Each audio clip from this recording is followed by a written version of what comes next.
जय श्री कृष्णा, राधे राधे। तो आप लोग कैसे हैं? मैं आशा करता हूं कि आप लोग बहुत अच्छे होंगे, स्वस्थ होंगे और अपने पढ़ाई में ज़बरदस्त तरीके से पढ़ाई कर रहे हैं। आज हम इस वीडियो में जानेंगे द्विघात समीकरण का डिस्क्रिमिनेंट क्या होगा और इनके मूलों का नेचर क्या होने वाला है। मतलब आज हम सीखेंगे विविधकर क्या होता है और मूलों की प्रकृति क्या होता है। ये दो टॉपिक आज हम इस वीडियो में कवर करने वाले हैं। देखिए, द्विघात समीकरण का मूल वास्तविक है या नहीं, इसे जानने के लिए हम क्या ज्ञात करते हैं? हम ज्ञात करते हैं, विवेचक ज्ञात करते हैं। वही है द्विघात समीकरण ax² bx + c = 0 के मूल वास्तविक हैं या नहीं, इसे जानने के लिए हम विविधकर ज्ञात करते हैं। यहाँ पे स्पेलिंग थोड़ा मिस्टेक हो गया है, डिस्क्रिमिनेंट होगा। इसे डी से सूचित करते हैं। इसे किस से सूचित करते हैं? इसे डी से। आपके बोर्ड एग्जाम में आएगा जो डिस्क्रिमिनेंट को किस से सूचित करते हैं। हम ना विविधकर निकालने के लिए हम किससे सूचित करते हैं? तो डी से सूचित करते हैं। इसका सूत्र होता है b² - 4ac। ये आपका सूत्र हो गया, b² - 4ac। अब देखिए, ये एक क्वेश्चन है। द्विघात समीकरण 2x² + 6x + 2 = 0 के विविधकर निकाले। तो आप देखिए, यहाँ पे हम लिख लेंगे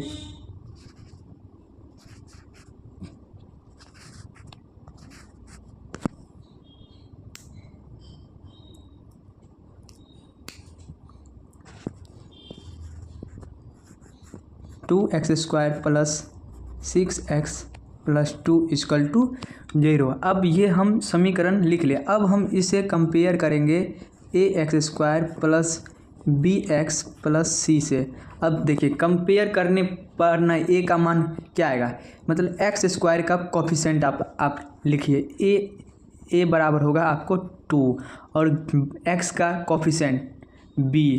कोफिशिएंट को हिंदी में बोलते हैं गुणांक, तो b का गुणांक होगा 6 और न c जो अचर पद है वो है 2। अब देखिए, हमें क्या निकालना है? विवेचक ज्ञात करना है। तो इसके लिए हम सूत्र लिखेंगे d = b² - 4ac। अब देखिए, यहाँ पे b का मान के इतना है 6, तो यहाँ पे लिखेंगे 6 का स्क्वायर - 4, a का मान 2 और c का मान हो गया 2। अब देखिए, कलर चेंज कर दे, 6 का स्क्वायर हो जाएगा 36। अब 4 दूनी 8 दूनी 16। अब 36 में से 16 घटाएंगे तो आपको आएगा 20 आंसर। ये द्विघात समीकरण का विवेचक हो गया 20 हो गया। अब देखिए, 20 क्या है? एक धनात्मक संख्या है। एक धनात्मक संख्या तो क्या है? 20 क्या है? मतलब इस द्विघात समीकरण का ये वास्तविक, अब जो इसका जो मूल आएगा, इसका एक वास्तविक मूल आएगा। अब हम चलिए इससे आगे बढ़ते हैं। अब देखिए, हम अपना और कुछ क्वेश्चन प्रैक्टिस कर लेते हैं। अब कहता है निम्नलिखित प्रश्नों के विविधकर ज्ञात करें। तो वही हम चलिए क्वेश्चन कर रहे हैं जो 2005 के एग्ज़ाम में आया हुआ है। तो चलिए यहाँ पे पहले समीकरण लिखते हैं 2x² + x + 2 = 0। यहाँ पे अब हम इसे कंपेयर करेंगे ax² + bx + c = 0।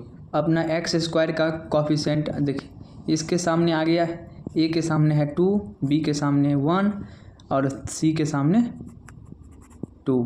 तो a का मान आप लिखेगा 2, b का मान होगा 1, c का मान हो जाएगा 2। अब हमें क्या ज्ञात करना है?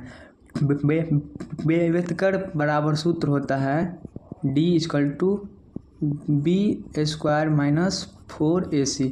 अब ना सारा वैल्यू रख दीजिए। b का मान है 1, तो 1 का स्क्वायर -4, a का मान है 2, c का मान है 2। अब देखिए, a का स्क्वायर आ जाएगा 1 और 4 दूनी 8 दूनी 16, तो ये आ गया -15। यहाँ पे डी का वैल्यू आ गया -15। अब चलिए नेक्स्ट क्वेश्चन करते हैं।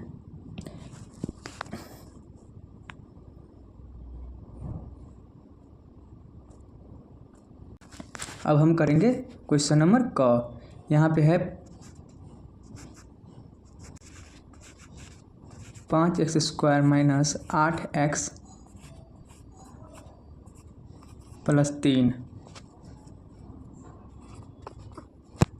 = 0। तो आप इसे कंपेयर करेंगे ax² minus plus bx² + c = 0। अब ना यहाँ पे a का मान हो जाएगा 5, b का मान हो जाएगा -8, c का मान हो जाएगा 3। अब देखिए कोई बच्चा सोच रहा है यहाँ पे माइनस कैसे होगा। यहाँ पे ना x का कोफिशिएंट देखना है, तो x का कोफिशिएंट क्या है -8 है, तो इसलिए लिखें -8।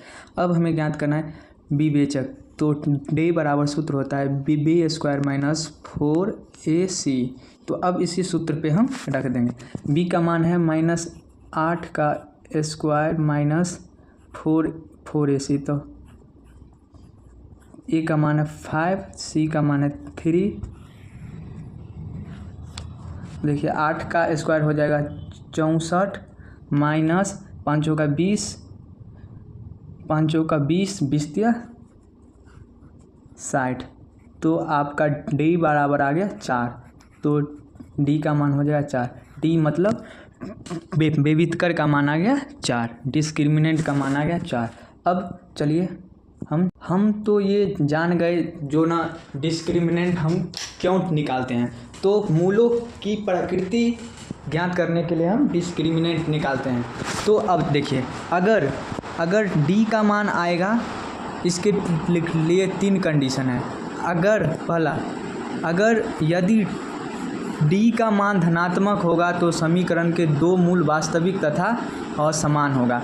अगर मान लीजिए हमारा d = 4 आ रहा है, ये क्या है, एक धनात्मक संख्या है जो क्या है, ये 0 से बड़ा है, इसको बोलते हैं से बड़ा है, इंग्लिश में बोलते हैं ग्रेटर देन। तो धनात्मक होगा तो समीकरण के दोनों मूल वास्तविक तथा असमान होगा। तो जिस समीकरण का ये डी होगा उसके न दो मूल वास्तविक होगा तथा असमान होगा। मान लीजिए एक होगा 2 और एक होगा 4, तो क्या है, ये 2 मूल वास्तविक है और असमान है। यदि अब देखिए दूसरा क्या है, यदि d का मान आ जाता है 0 तो समीकरण के दोनों मूल वास्तविक एवं बराबर होगा। अगर न d का मान आ जाएगा 0 तो दोनों मूल क्या होगा, वास्तविक और बराबर होगा। दोनों जो इसका जो रूट आएगा वो दोनों बराबर आएगा। अब देखिए अगर d का मान ऋणात्मक हो तो मूल वास्तविक नहीं होगा। अगर d का मान ऋणात्मक आ जाए, मतलब ये देखिए d बराबर आ जाए -5, हम यहाँ पे एग्जाम्पल ले रहे हैं जो क्या है 0 से छोटा है, तो इस कंडीशन में इसका कोई मूल वास्तविक नहीं होगा, कोई मूल वास्तविक नहीं होगा। आपने फर्स्ट चैप्टर में पढ़े थे वास्तविक नंबर, तो इनका कोई मूल वास्तविक नहीं होगा। इसका ना मूल आ जाएगा काल्पनिक में आ जाएगा, a ± आयोटा में आ जाएगा, जिसके बारे में आप नेक्स्ट क्लास में सीखेंगे। जब आपने 11वीं में जाएंगे ना तो उसमें सीखें। तो यहाँ पे यह ध्यान रखिए, अगर d का मान नेगेटिव आता है तो कोई मूल वास्तविक नहीं होता है। अब चलिए हम इस पे कुछ क्वेश्चन कर लेते हैं जिससे आपको समझ आए। कह रहा है द्विघात समीकरण। एक बार वीडियो को पॉज करके आप खुद से भी इसे सॉल्व कर सकते हैं। तो आप पहले सॉल्व कीजिए, तब तक मैं सॉल्व करता हूँ। यहाँ पे कह रहा है द्विघात समीकरण 5x² - 8x + 0 = 0 का विवेतकर ज्ञात कीजिए और फिर मूलों की प्रकृति ज्ञात कीजिए। मूल की प्रकृति मतलब वो वास्तविक होगा या वास्तविक नहीं होगा। या उसका मूल आएगा समान आएगा। तो चलिए हम सॉल्व करते हैं। 5x² माइनस 8x प्लस 3 बराबर 0। तो कंपेयर इसको हम करेंगे ax² plus bx plus c से। अब देखिए a का मान क्या आता है, a का मान आ रहा है हमें 5, b का मान आ रहा है -8 और c का मान आ रहा है 3। तो आप पहले निकालेंगे d निकालेंगे। d निकालने का सूत्र होता है b² माइनस 4ac। यहाँ पे b का वैल्यू है -8।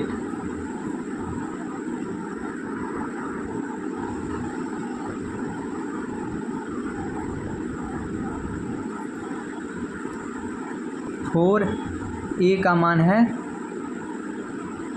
5 और सी का मान है 3।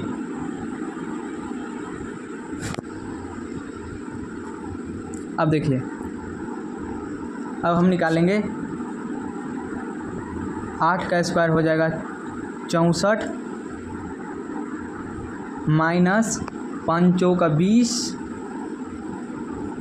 5 चौका 20 दिया 60। अब देखिए 64 में से 60 घटाएगा तो 4। ये क्या है, यह एक है धनात्मक संख्या, तो इसका डे आया ग्रेटर देन 0। जब न d ग्रेटर देन 0 होता है तो उस टाइम मूल की प्रकृति क्या होगा, इनकी मूल की प्रकृति होगी वास्तविक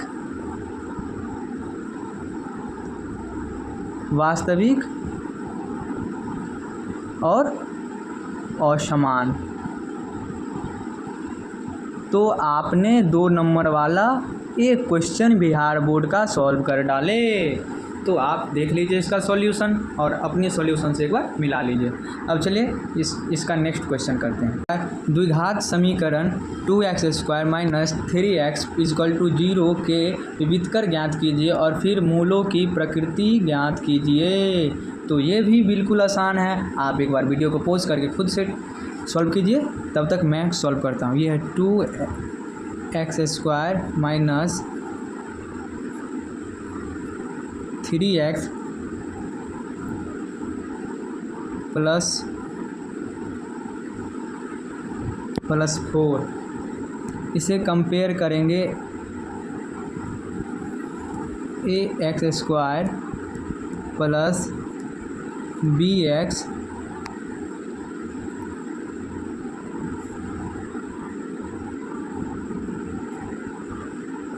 bx प्लस c से।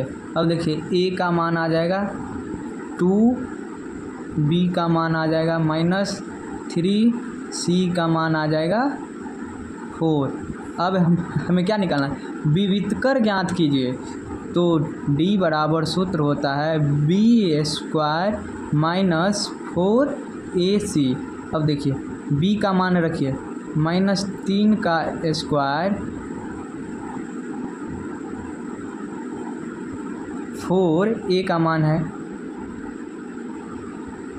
2, c का मान है 4। अब देखिए -9 का स्क्वायर हो जाएगा -3 का स्क्वायर 9, 4 दूनी 8, 8 चौको 32। अब देखिए 9 को -32 से घटाएंगे तो आएगा कितना आएगा, -23 आएगा।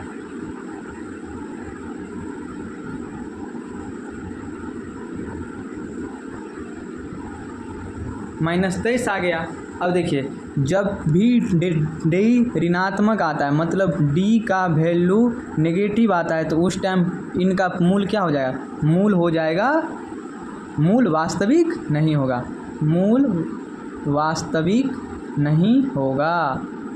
वास्तविक मूल